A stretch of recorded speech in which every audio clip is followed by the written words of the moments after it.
ನಮಸ್ಕಾರ. Price the Lord Jesus. ಎಲ್ಲ ನನ್ನ ಪ್ರೀತಿಯ ದೇವಜನರೇ, ನನ್ನ ಪ್ರೀತಿಯ ಸಹೋದರಿ ಸಹೋದರ, ಹಿರಿಯರೇ, ಯೌವನಸ್ಥರೇ, ದೇವರನ್ನು ಪ್ರೀತಿಸಿ ದೇವರ ವಾಕ್ಯಗಳನ್ನು ಪ್ರತಿದಿನವೂ ಕೇಳಿ ದೇವರನ್ನು ಅನುಸರಿಸಿ ನಡೆಯುತ್ತಿರುವಂಥ ನಿಮಗೂ ನಿಮ್ಮ ಕುಟುಂಬಕ್ಕೂ ನಮ್ಮ ಕರ್ತನಾದ ನಮ್ಮ ರಕ್ಷಕನಾದ ಯೇಸು ಕ್ರಿಸ್ತನ ಕೃಪೆಯು, ಸಮಾಧಾನ, ಆಶೀರ್ವಾದವು ಉಂಟಾಗಲಿ. ಮತ್ತೊಂದು ದಿನದಲ್ಲಿ ನಿಮ್ಮೆಲ್ಲರೊಟ್ಟಿಗೆ ಈ ರೀತಿಯಾಗಿ ದೇವರ ವಾಕ್ಯವನ್ನು ಹಂಚಿಕೊಳ್ಳುವುದರಲ್ಲಿ ಸಂತೋಷಿಸುತ್ತೇನೆ. ಹೆಚ್ಚು ಕಡಿಮೆ ಒಂದು ವಾರ ಸರಿಯಾಗಿ ನಾನು ದೇವರ ವಾಕ್ಯವನ್ನು ಸಾರಲಿಕ್ಕೆ ಸಾಧ್ಯವಾಗಲಿಲ್ಲ. ಡಾಕ್ಟರ್ಸ್ ಹೇಳಿದರು ಮಾತನಾಡಲೇಬಾರದು ಅಂತ. ಆದರೆ ದೇವರು ಕೊಟ್ಟಿರುವ ಆರೋಗ್ಯಕ್ಕಾಗಿ ನಾನು ದೇವರಿಗೆ ಸ್ತೋತ್ರ ಮಾಡುತ್ತೇನೆ. ನೀವೆಲ್ಲರೂ ಚೆನ್ನಾಗಿದ್ದೀರೆಂದು, ಆರೋಗ್ಯವಾಗಿದ್ದೀರೆಂದು ದೇವರ ವಾಕ್ಯವೇ ನನ್ನನ್ನು ಆಧರಿಸಿ ಸ್ಪರ್ಶಿಸಿ ಗುಣಪಡಿಸಿದ ಹಾಗೆ ನಿಮಗೂ ಸಹಾಯಕನಾಗಿ, ಆಧರಣೆಯ ಕರ್ತನಾಗಿ, ಧೈರ್ಯ ತುಂಬುವವನಾಗಿ, ನಿಮ್ಮನ್ನು ಕಷ್ಟಗಳಿಂದ ಬಿಡಿಸಿದ್ದಕ್ಕಾಗಿ ನಾನು ದೇವರಿಗೆ ಸ್ತೋತ್ರ ಮಾಡುತ್ತಾ ಈ ದಿನದ ಮುಖ್ಯವಾದ ದೇವರ ವಾಕ್ಯವನ್ನು ಓದಿಕೊಳ್ಳೋಣ. ಕೀರ್ತನೆಗಳ ಗ್ರಂಥ 34ನೇ ಕೀರ್ತನೆಯಲ್ಲಿ 6ನೇ ವಚನವನ್ನು ಓದುವಾಗ, ಕಷ್ಟದಲ್ಲಿದ್ದ ಈ ಮನುಷ್ಯನು ಮೊರೆಯಿಡಲು ಯೆಹೋವನು ಕೇಳಿ ಎಲ್ಲ ಬಾಧೆಗಳಿಂದ ಬಿಡಿಸಿದನು. ಆಮೇನ್. ನನ್ನ ಪ್ರಿಯ ದೇವಜನವೇ, ಲೋಕದಲ್ಲಿರುವಂಥವರಿಗೂ ನಮಗೂ ಇರುವಂಥ ಒಂದು ದೊಡ್ಡ ವ್ಯತ್ಯಾಸ, ನಾವು ಕಷ್ಟದಲ್ಲಿದ್ದಾಗ ಮೊರೆ ಇಡುವುದಕ್ಕೆ ಒಬ್ಬನೇ ದೇವರು, ಮೊರೆ ಇಡುವುದಕ್ಕೆ ನಿರ್ದಿಷ್ಟವಾದ ಸ್ಪಷ್ಟವಾದಂಥ ಒಂದು ಮಾರ್ಗ ಇದೆ. ಯಾರಿಗೆ ಮೊರೆ ಇಡಬೇಕು, ಯಾವ ಸೀಸನ್ನಲ್ಲಿ ಮೊರೆ ಇಡಬೇಕು, ಈ ಕಷ್ಟಕ್ಕೆ ಯಾರಿಗೆ ಮೊರೆ ಇಡಬೇಕು ಎಂಬ ಕಳವಳ ನಮ್ಮಲ್ಲಿ ದಿಗ್ಭ್ರಮೆ ಇಲ್ಲ. ನೀರಿನಲ್ಲಿ ಸಮಸ್ಯೆಯಾದರೂ, ಬೆಂಕಿಯಲ್ಲಿ ಸಮಸ್ಯೆಯಾದರೂ, ಶತ್ರುವಿನ ಸಮಸ್ಯೆಯಾದರೂ, ರೋಗದ ಸಮಸ್ಯೆಯಾದರೂ, ಆರ್ಥಿಕವಾದಂಥ ಸಂದಿಗ್ಧ ಪರಿಸ್ಥಿತಿಗಳು ಬಂದಾಗಲೂ ಎಲ್ಲ ಸಮಸ್ಯೆಗಳಿಗೂ ನಮಗಿರುವುದು ಒಂದೇ ಮಾರ್ಗ, ಯೇಸುವಿನ ಮಾರ್ಗ. ಆತನೇ ನಮಗೆ ಸಹಾಯಕನು, ಆತನೇ ನಮ್ಮನ್ನು ಉದ್ಧರಿಸುವವನು ಆಗಿದ್ದಾನೆ. ತನ್ನ ಕರುಣೆಯ ಕರವನ್ನು ನಮ್ಮ ಕಡೆಗೆ ಚಾಚಿ ಮುಳುಗುತ್ತಿರುವ, ಸೋತು ಹೋಗುತ್ತಿರುವ, ಕುಗ್ಗಿ ಹೋಗುವಂಥ ನಮ್ಮನ್ನು ಆತನು ತನ್ನ ಸ್ವಹಸ್ತದಿಂದ ನಮ್ಮನ್ನು ಮೇಲೆತ್ತಿ ನಮ್ಮನ್ನು ಕಾಯುವಾತನು ಆತನಾಗಿದ್ದಾನೆ. ನನ್ನ ಪ್ರಿಯ ದೇವಜನರೇ, ಇವತ್ತು ಈ ವಾಕ್ಯವನ್ನು ಕೇಳುತ್ತಿರುವಂಥ ನೀವು ನಾನು ಕರ್ತನ ಪ್ರಿಯ ಮಕ್ಕಳು. ಕಳೆದ ವಾರವೆಲ್ಲ ತುಂಬ ಬ್ಯುಸಿಯಾಗಿ ಇದ್ದೆವು. ಕಾರಣ, ನಾಳೆ 26ನೇ ತಾರೀಕು ಸೋಮವಾರದಿಂದ ನಮ್ಮ ಮೋಕ್ಷ ಮಾರ್ಗ ಸೇವೆಯ 3ನೇ ವಾರ್ಷಿಕೋತ್ಸವವನ್ನು ನಾವು ಆಚರಿಸ್ತಾ ಇದ್ದೇವೆ. 3 ವರ್ಷಗಳು ಈ ಸೇವೆಯನ್ನು ಅತಿ ಉನ್ನತವಾಗಿ ಆಶೀರ್ವದಿಸಿದ್ದಾರೆ ಮತ್ತು ನೀವೆಲ್ಲರೂ ಆ ಸೇವೆಯ ಭಾಗವಾಗಿದ್ದೀರಿ. ನಿಮ್ಮ ಪ್ರೀತಿ ನಾನು ಮರೆಯಲ್ಲ, ನಿಮ್ಮ ಸಹಾಯ ನಾನು ಮರೆಯಲ್ಲ, ನಿಮ್ಮ ಉತ್ತೇಜನವಾದಂಥ ಮಾತುಗಳು ನಾನು ಮರೆಯುವುದಿಲ್ಲ. ಯಾಕೆಂದರೆ ನಿಮ್ಮೆಲ್ಲರನ್ನ ದೇವರು ನನಗೆ ತಂದೆ ತಾಯಿಗಳಂತೆ, ಸಹೋದರ ಸಹೋದರಿಯರಂತೆ, ಸ್ನೇಹಿತರಂತೆ, ಸಭಿಕರಂತೆ ಅನುಗ್ರಹಿಸಿಕೊಟ್ಟಿದ್ದಾರೆ. ಯಾವ ತಾರತಮ್ಯವೂ ಇಲ್ಲದೆ ಪ್ರತಿನಿತ್ಯ ದೇವರ ವಾಕ್ಯಗಳನ್ನು ಕೇಳುತ್ತಿದ್ದೀರಿ. ನಿಮಗಾಗಿ ನಾನು ಪ್ರಾರ್ಥಿಸ್ತಾ ಇದ್ದೇನೆ.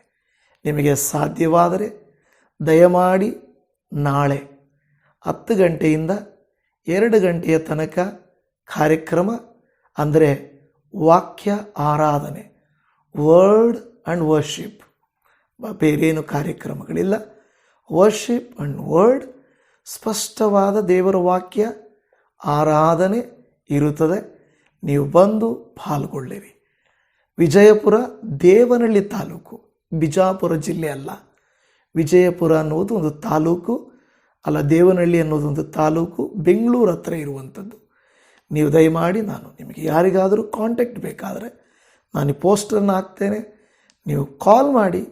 ನಿಮಗೆ ಈ ಸೇವೆ ಆಶೀರ್ವಾದಕರವಾಗಿದ್ದರೆ ದಯಮಾಡಿ ಬಂದು ನಮ್ಮೊಟ್ಟಿಗೆ ಒಂದು ದಿವಸ, ಯಾವ ಭಾನುವಾರ ನಿಮ್ಮನ್ನು ಕರೆಯೋದಿಲ್ಲ, ನಿಮ್ಮ ಸಭೆಯನ್ನು ಬಿಟ್ಟು ಬನ್ನಿರಿ ಎಂದು ನಾವು ಕರೆಯೋದಿಲ್ವ, ರಜೆ ದಿನ ಯಾವಾಗಾದರೂ ಕರಿತೇವೆ. ಈಗ ನೀವು ನಾಳೆ ದಿನ ದಯಮಾಡಿ ಬರಬೇಕಾಗಿ ನಾನು ಮನವಿ ಮಾಡ್ತಾ ಇದ್ದೇನೆ. ಕರ್ತನು ನಿಮ್ಮನ್ನು ಆಶೀರ್ವಾದ ಮಾಡಲಿ. ಹೆಚ್ಚಿಗೆ ನಾನು ಮಾತಾಡಲಿಕ್ಕೆ ನಿಜವಾಗಿಯೂ ಆಗ್ತಾ ಇಲ್ಲ, ಯಾಕೆಂದರೆ ನಾಳೆ ಕಾರ್ಯಕ್ರಮಕ್ಕೆ ನನ್ನ ಶಕ್ತಿಯನ್ನು ಒಗ್ಗೂಡಿಸಿಕೊಳ್ಳಬೇಕು. ಜೋರಾಗಿ ಮಾತಾಡಬಾರ್ದು ಅಂತ ಡಾಕ್ಟರ್ಗಳು ಎಚ್ಚರಿಕೆಯನ್ನು ಕೊಟ್ಟಿದ್ದಾರೆ. 4 ದಿನ ಆಸ್ಪತ್ರೆಯಲ್ಲಿ ಇರಬೇಕು, ನೀವು ಬಾಯಿ ತೆಗೆಯಂಗಿಲ್ಲ ಅಂತ ಹೇಳಿದರು. ಆದರೂ ಆಗಾಗ ವಾಕ್ಯ ಮತ್ತು ಪ್ರಾರ್ಥನೆಗಾಗಿ ನನ್ನ ಸ್ವರಕ್ಕಿಂತಲೂ ದೇವರ ವಾಕ್ಯ ಮುಖ್ಯ ಅಲ್ವಾ?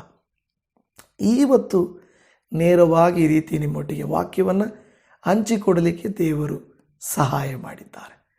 ಯಾಕೆಂದರೆ ಕಷ್ಟದಲ್ಲಿದ್ದ ಈ ಮನುಷ್ಯನು ಮೊರೆ ಇಡಲು ಅವನನ್ನು ಎಲ್ಲ ಬಾಧೆಗಳಿಂದ ಕರ್ತನು ಬಿಡಿಸುವನು. ಕೆಲವು ಬಾಧೆಗಳಲ್ಲ, ಎಲ್ಲ ಬಾಧೆಗಳಿಂದ ಕರ್ತನು ಬಿಡಿಸುವನು. ದೇವಜನವೇ, ನಿಮ್ಮ ಕಷ್ಟ ಏನಾಗಿದೆ? ಕುಟುಂಬದ, ಆರ್ಥಿಕವಾದದ್ದ, ಮಾನಸಿಕವಾದದ್ದ, ಆತ್ಮಿಕವಾಗಿ ಯಾವುದಾದ್ರೂ ಕುಗ್ಗಿ ಹೋಗಿರೋ ಕಾರ್ಯನ ದೇವರಿಗೆ ಮೊರೆ ಇಡಿರಿ. ಆತನು ನಿಮ್ಮನ್ನು, ನನ್ನನ್ನು ಕನಿಕರಿಸುವ ದೇವರಾಗಿದ್ದಾರೆ. ಇದೇ ಕೀರ್ತನೆಯಲ್ಲಿ 34ನೇ ಕೀರ್ತನೆ 17 ಮತ್ತು 18, 19ರಲ್ಲಿ ಯೆಹೋವನು ನೀತಿವಂತರ ಕೂಗನ್ನು ಕೇಳಿ ಎಲ್ಲ ಕಷ್ಟಗಳಿಂದ ಅವರನ್ನು ಬಿಡಿಸುತ್ತಾನೆ. ಮುರಿದ ಮನಸ್ಸುಳ್ಳವರಿಗೆ ಯೆಹೋವನು ನೆರವಾಗುತ್ತಾನೆ.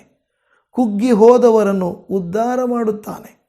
ನೀತಿವಂತನಿಗೆ ಸಂಭವಿಸುವ ಕಷ್ಟಗಳು ಅನೇಕವಿದ್ದರೂ ಯೆಹೋವನು ಅವೆಲ್ಲವುಗಳಿಂದ ಅವನನ್ನು ಬಿಡಿಸುತ್ತಾನೆ. ಯೆಹೋವನು ಅವೆಲ್ಲವುಗಳಿಂದ ಅವನನ್ನು ಬಿಡಿಸುತ್ತಾನೆ. ಅವೆಲ್ಲವುಗಳು ಇಲ್ಲವೇ ಎಲ್ಲ ಬಾಧೆಗಳು, ನಾನು ಹೇಳಿದಾಗೆ ಒಂದೊಂದು ಬಾಧೆಗೂ ಸಮಸ್ಯೆಗೂ ಒಂದೊಂದು ದೇವರಲ್ಲ ಇರೋದು. ಎಲ್ಲ ಸಮಸ್ಯೆಗಳಿಗೂ ಒಬ್ಬನೇ ದೇವರು. ಸ್ವರ್ಗ ಮರ್ತ್ಯ ಪಾತಾಳಗಳಲ್ಲಿ ಅಧಿಕಾರವುಳ್ಳಾತನು ಆತನೇ ರಕ್ಷಕನಾದ ಯೇಸು ಸ್ವಾಮಿ. ಆತನ ಪರಿಚಯ ನಿಮಗಿದೆ. ಆತನ ಬಲವಾದ ಕಾರ್ಯದ ಅನುಭವ ನಿಮಗಿದೆ. ಆತನ ಪ್ರೀತಿ ನಿಮಗೆ ಗೊತ್ತುಂಟು. ಆತನ ಸ್ವಭಾವದಲ್ಲಿಯೂ ಆತನ ಕೃತ್ಯದಲ್ಲಿಯೂ ಎಂಥ ಒಳ್ಳೆ ದೇವರು ಎಂದು ನಿಮಗೆ ಚೆನ್ನಾಗಿ ಗೊತ್ತಿದೆ. ನೀವು ರುಚಿಸಿ ನೋಡಿದ್ದರಿಂದಲೇ ಪ್ರತಿನಿತ್ಯ ಯೇಸುವಿನ ಬಳಿಗೆ ಬರುತ್ತಾ ಇದ್ದೀರಿ. ಅನೇಕ ದುರ್ಬೋಧನೆಗಳಿದ್ದಾವೆ, ಅನೇಕ ಮಾರ್ಗ ತಪ್ಪಿಸುವ ಕಾರ್ಯಗಳಿದ್ದಾವೆ, ಅನೇಕರು ಸ್ವಲಾಭಕ್ಕಾಗಿರುವಂಥವರಿದ್ದಾರೆ. ಆದರೆ ನಾವು ಆ ಮಾರ್ಗದಲ್ಲಿ ನಡೆಯದೆ ಕ್ರಿಸ್ತನ ವಾಕ್ಯಕ್ಕನುಸಾರವಾಗಿ ನಡೆದು ಆತನಿಗೆ ನೀವು ಮೊರೆ ಇಡುವುದಾದರೆ, ಈ ವಾಕ್ಯದಲ್ಲಿ ಹೇಳುವ ಹಾಗೆ ನಿಮ್ಮ ಮೊರೆಯನ್ನು, ನಿಮ್ಮ ಕೂಗನ್ನು ಕೇಳುತ್ತಾರೆ. ನನಗೆ ಮಾತನಾಡಲಿಕ್ಕೆ ಆಗದೇ ಇದ್ದಾಗ ತುಂಬ ಭಯವಾಗಿತ್ತು. ಕಾರಣ ನನ್ನ ಸ್ವರ ಹೋಗುತ್ತೆ ಅಂತಲ್ಲ, ದೇವರೇ ನಿನ್ನ ವಾಕ್ಯವನ್ನು ಹೇಳುವುದಕ್ಕೆ ಆಗುತ್ತಾ ಆಗಲ್ವಾ ಅನ್ನುವಂಥ ಸ್ಥಿತಿಗೆ ನಾನು ಬಂದಿದ್ದೆ. ಸ್ವಲ್ಪ ದಿನಗಳು ನಾನು ಲೈವ್ಗೆ ಬರಲಿಕ್ಕೆ ಕಷ್ಟ ಆಗ್ತಾ ಇದೆ. ನೋಡಿ, ಇಷ್ಟೊತ್ತು ಮಾತಾಡಿದ್ದಕ್ಕೆ ನನಗೆ ಟಯರ್ಡ್ ಆಗೋಯಿತು, ಸ್ವರದಲ್ಲಿ ಬಲ ಇಲ್ಲದೆ ಹೋಯಿತು. ಆದರೂ ಬಲ ಕೊಡುವಾತನು ಆತನು. ನನ್ನ ಕೈಯಲ್ಲಿ ಎಷ್ಟು ಮಾಡಲಿಕ್ಕಾಗುತ್ತೋ ಅಷ್ಟೂ ಸೇವೆಯನ್ನು ಮಾಡಲಿಕ್ಕೆ ನಾನು ಸಿದ್ಧ ಇದ್ದೀನಿ. ಕಾರಣ, ನನಗಾಗಿ ಪ್ರಾರ್ಥಿಸಲಿಕ್ಕೆ ನೀವಿದ್ದೀರಾ, ನಿಮಗಾಗಿ ಪ್ರಾರ್ಥಿಸಲಿಕ್ಕೆ ನಾನಿದ್ದೇನೆ. ದೇವರು ಈ ವಾಕ್ಯದಲ್ಲಿ ಹೇಳಿದ ಪ್ರಕಾರವಾಗಿ ನಮ್ಮ ಮೊರೆಯನ್ನು, ನಮ್ಮ ಕೂಗನ್ನು ಆತನು ಕೇಳಿಸಿಕೊಳ್ಳುತ್ತಾನೆ. ಆತನು ಕೇಳಿಸಿಕೊಳ್ಳುವುದು ಮಾತ್ರ ಅಲ್ಲ, ಕೇಳಿ ಎಲ್ಲ ಕಷ್ಟಗಳಿಂದ. ನೋಡಿ, ಮೊದಲನೇ ವಾಕ್ಯ ಏನು ಹೇಳುತ್ತೆ? 6ನೇ ವಾಕ್ಯ ಕೇಳಿ ಎಲ್ಲ ಬಾಧೆಗಳಿಂದ ಅಂತ ಹೇಳುತ್ತದೆ. 17ನೇ ವಾಕ್ಯದಲ್ಲಿ ಕೂಗನ್ನು ಕೇಳಿ ಎಲ್ಲ ಕಷ್ಟಗಳಿಂದ ಅಂತ ಹೇಳ್ತದೆ. ಆನಂತರ ಮುಂದೆ ಹೋಗಿ ಸಂಭವಿಸುವ ಕಷ್ಟಗಳು ಅನೇಕವಿದ್ದರೂ ಯೆಹೋವನು ಅವೆಲ್ಲವುಗಳಿಂದ ಅವನನ್ನು ಬಿಡಿಸುತ್ತಾನೆ ಎಂದು ಹೇಳುತ್ತಾರೆ.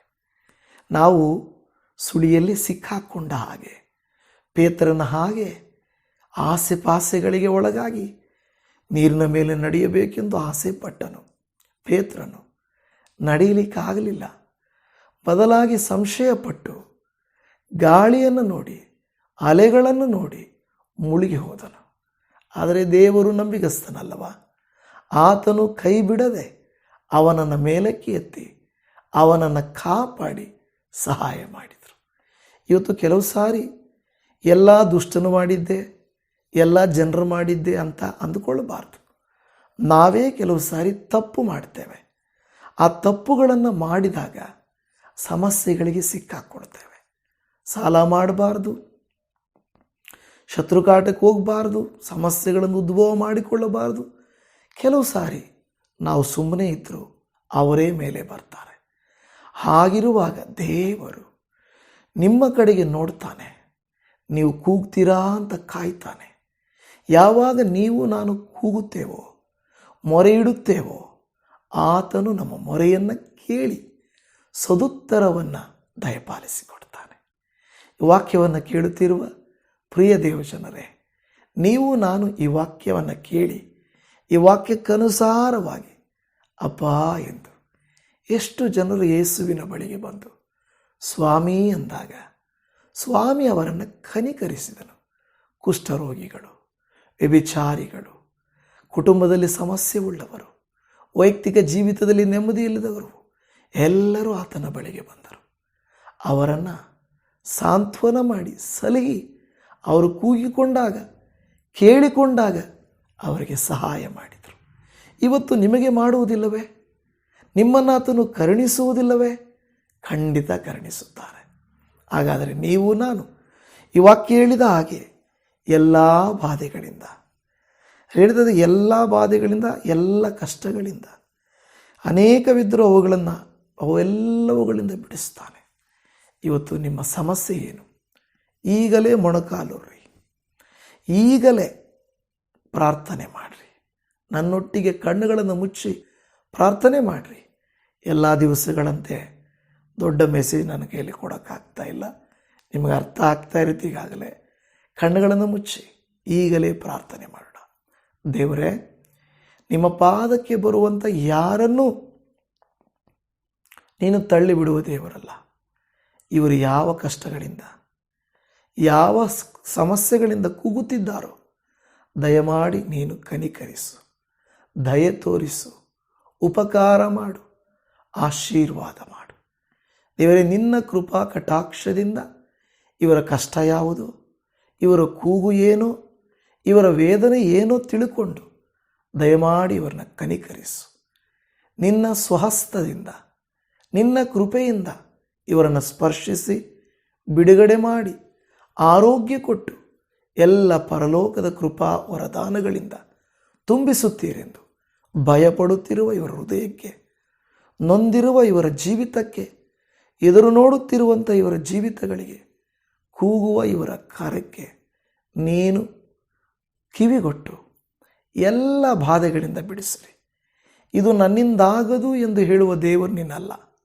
ನಿನ್ನಿಂದಾಗದ ಕಾರ್ಯ ಒಂದೂ ಇಲ್ಲ. ನಿನ್ನಿಂದ ಎಲ್ಲವೂ ಸಾಧ್ಯವಯ್ಯ. ಆ ಮಾತಿನ ಭರವಸೆಯ ಮೇರೆಗೆ ಬೇಡುತ್ತಿರುವ ಪ್ರತಿ ದೇವ ಮಕ್ಕಳನ್ನು ಅನುಗ್ರಹಿಸಿ, ಆಶೀರ್ವದಿಸಿ, ಕೃಪೆ ತೋರಿಸಿ, ದಿನವೆಲ್ಲ ಜೊತೆಯಲ್ಲಿದ್ದು ನಿನ್ನ ಆತ್ಮನ ಶಕ್ತಿಯಿಂದ ತುಂಬಿಸಿಕೊಡಬೇಕಾಗಿ ನೀವೇ ಇವರ ಸಂಗಡ ಇರ್ರಿ. ಯಾರೆಲ್ಲ ಹುಷಾರಿಲ್ವೋ, ಸಾಲದಲ್ಲಿದ್ದಾರೋ, ದೇವರೇ ನೋವಿನಲ್ಲಿದ್ದಾರೋ, ಕುಟುಂಬದ ಕೊರತೆಗಳಲ್ಲಿದ್ದಾರೋ, ಭವಿಷ್ಯವನ್ನು ಎದುರು ನೋಡುತ್ತಿದ್ದಾರೋ, ಶುಭ ಕಾರ್ಯಗಳಿಗಾಗಿ ಕಾಯ್ತಾ ಇದ್ದಾರೋ ಎಲ್ಲರನ್ನ ಕನಿಕರಿಸ್ರಿ. ಒಂದು ವೇಳೆ 26 ನಾಳೆ ಇರುವ ಕಾರ್ಯಕ್ರಮಕ್ಕೆ ಯಾರಾದರೂ ಬರಲಿಕ್ಕೆ ಇಷ್ಟಪಟ್ಟರೆ ದಯಮಾಡಿ ಅವ್ರನ್ನ ಗಲಿಬಿಲಿ ಕಳವಳ ಇಲ್ಲದೆ ನಮ್ಮವರೆಗೂ ಕರ್ಕೊಂಡು ಬರಲಿಕ್ಕೆ ಸಹಾಯ ಮಾಡಿರಿ. ನಾವೆಲ್ಲರೂ ಒಂದು ಒಳ್ಳೆಯ ಸಮಯವನ್ನು ಅನುಭವ ಮಾಡಿ ನಿನ್ನ ನಾಮವನ್ನು ಘನಪಡಿಸುವಂತೆ ಕೃಪೆ ತೋರಿಸ್ರಿ.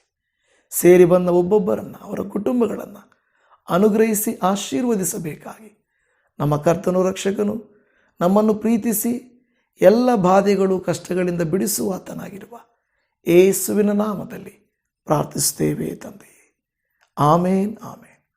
ನನ್ನ ಪ್ರಿಯ ದೇವಜನವೇ, ಇದುವರೆಗೂ ವಾಕ್ಯವನ್ನು ಕೇಳಿ ನನ್ನೊಟ್ಟಿಗೆ ನೀವು ಇದ್ದು ಪ್ರಾರ್ಥಿಸಿದ್ದಕ್ಕಾಗಿ ಧನ್ಯವಾದ. ಕರ್ತನ ಚಿತ್ತವಾದರೆ ನಿಮ್ಮಲ್ಲಿ ಕೆಲವರನ್ನು ನಾಳೆ ನಾನು ನೋಡ್ತೇನೆ. ನೀವು ಬರುವುದು ತುಂಬ ಸಂತೋಷ. ಕೆಲವರು ದೂರ ದೇಶದಲ್ಲಿದ್ದೀರಾ, ದೂರ ರಾಜ್ಯದಲ್ಲಿದ್ದೀರಾ, ಬರಲಿಕ್ಕಾಗದೇ ಇರುವ ಸ್ಥಿತಿಯಲ್ಲಿದ್ದೀರಾ. ದಯಮಾಡಿ ಕೂಟಕ್ಕಾಗಿ ಪ್ರಾರ್ಥನೆ ಮಾಡಿ. ನಾವು ನಿಮಗಾಗಿ ಪ್ರಾರ್ಥನೆ ಮಾಡುತ್ತೇವೆ. ಅಲ್ಲಿ ಬರುವವರು, ವಾಕ್ಯವನ್ನು ಕೇಳುವವರು ಕರ್ತನ ಸ್ಪರ್ಶವನ್ನು ಕಾಣಬೇಕು. ಅನೇಕರಿಗೆ ಆರೋಗ್ಯ ಉಂಟಾಗಬೇಕು, ಆತ್ಮಿಕ ಉಜ್ಜೀವನ ಉಂಟಾಗಬೇಕು. ಅವೆಲ್ಲರಿಗೂ ಆ ಕೂಟಕ್ಕೆ ನಿಮ್ಮ ಪ್ರಾರ್ಥನೆ ಅತ್ಯಗತ್ಯ. ನಿಮ್ಮೆಲ್ಲರಿಗೂ shalom. Praise the Lord Jesus. Amen.